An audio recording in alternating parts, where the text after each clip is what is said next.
Olá, já parou para pensar que o perigo pode estar escondido onde a gente menos espera? Tipo, numa garrafa na prateleira de um bar? Nos próximos minutos, a gente vai mergulhar fundo na anatomia de um envenenamento em massa que abalou o Brasil, a crise do metanol.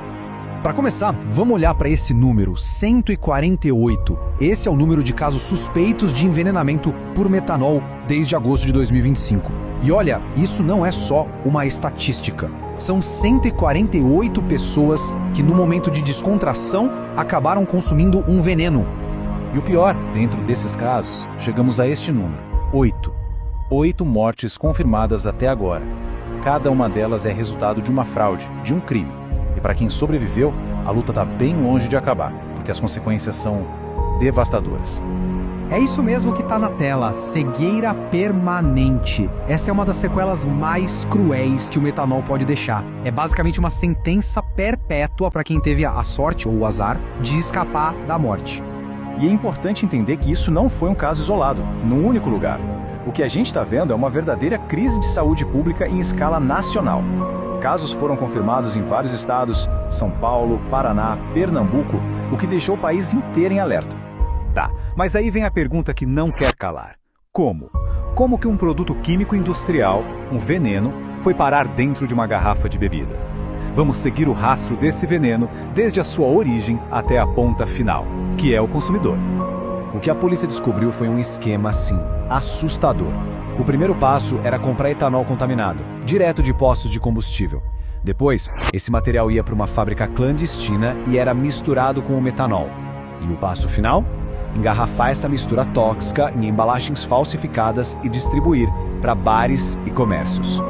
A resposta da polícia teve que ser rápida em várias frentes para tentar desmontar essas redes. A gente viu, por exemplo, a Operação Dose Letal lá no Sul, com apreensões importantes, e também a Operação Alquimia, da Polícia Federal, que foi investigar a origem do desvio do metanol. Agora, para ter uma noção real do tamanho do problema, olha esse número. Mais de 800. Essa foi a quantidade de garrafas adulteradas que a polícia apreendeu em São Paulo em apenas 2 dias. Pensa só, 800 possíveis sentenças de morte ou de lesões graves, prontas para serem vendidas. Com a tragédia toda exposta, a justiça começa a se mover em 2 direções. A primeira delas é a criminal. Vamos entender agora quais são os crimes e quem pode ser punido por eles. O crime principal está lá no artigo 272 do Código Penal: adulterar produto alimentício. A pena para quem falsifica ou corrompe uma bebida assim não é baixa não, é de 4 a 8 anos de prisão. E aqui tem um ponto jurídico que é fundamental. Esse é um chamado crime de perigo abstrato. Sabe o que isso significa? Que o simples ato de adulterar a bebida e colocar para vender já é o crime. Não precisa que alguém seja efetivamente envenenado. E é isso que permite que toda a cadeia de produção, da fábrica até o bar, seja responsabilizada. Certo. Mas e quando o crime vai além?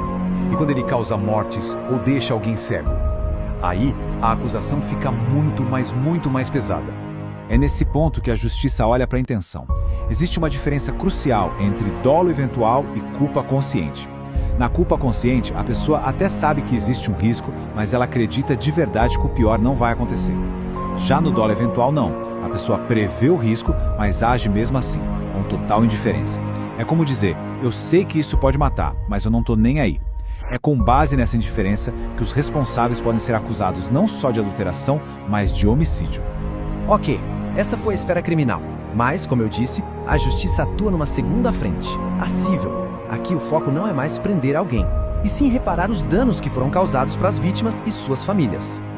E a principal ferramenta para essa reparação é o nosso Código de Defesa do Consumidor. Ele traz 2 conceitos muito poderosos: responsabilidade objetiva e responsabilidade solidária. Na prática, isso significa que a vítima não precisa provar que a empresa teve culpa e que todos os envolvidos na cadeia de produção são responsáveis juntos. Então, quem é que paga essa conta? A lei diz que é todo mundo. A fábrica clandestina que produziu o veneno, os distribuidores e sim, até os bares e os comércios que venderam o produto final. E aqui tem um ponto-chave. Eles são responsáveis mesmo que digam que não sabiam da fraude. A lei entende que é dever deles garantir a segurança do que eles vendem. Para a gente entender o que isso significa na vida real, vale a pena olhar para um caso trágico do passado que acabou abrindo um precedente importante para a reparação das vítimas. Esse é o caso Becker. da contaminação da cerveja em 2019, que também causou mortes e deixou sequelas graves. Em 2023, foi fechado um acordo que fez história. As vítimas que sobreviveram receberam R$500 mil cada uma. As famílias de quem faleceu, R$150 mil por danos morais. E talvez o mais importante de tudo, a empresa se comprometeu a pagar tratamento médico e psicológico para os afetados, para o resto da vida. Depois de ver tudo isso, a gente chega numa pergunta final. Qual é o legado, afinal, que uma crise como essa deixa para a segurança de quem consome qualquer produto no Brasil? A gente pode resumir em 3 grandes lições. Primeira, isso não é um crime contra uma pessoa, é um crime contra a saúde pública, que afeta a sociedade inteira. Segunda, a responsabilidade, tanto criminal quanto financeira, é de toda a cadeia de fornecimento. E terceira, a indiferença ao risco, aquele não tô nem aí, pode sim ser tratada pela lei como uma intenção de matar.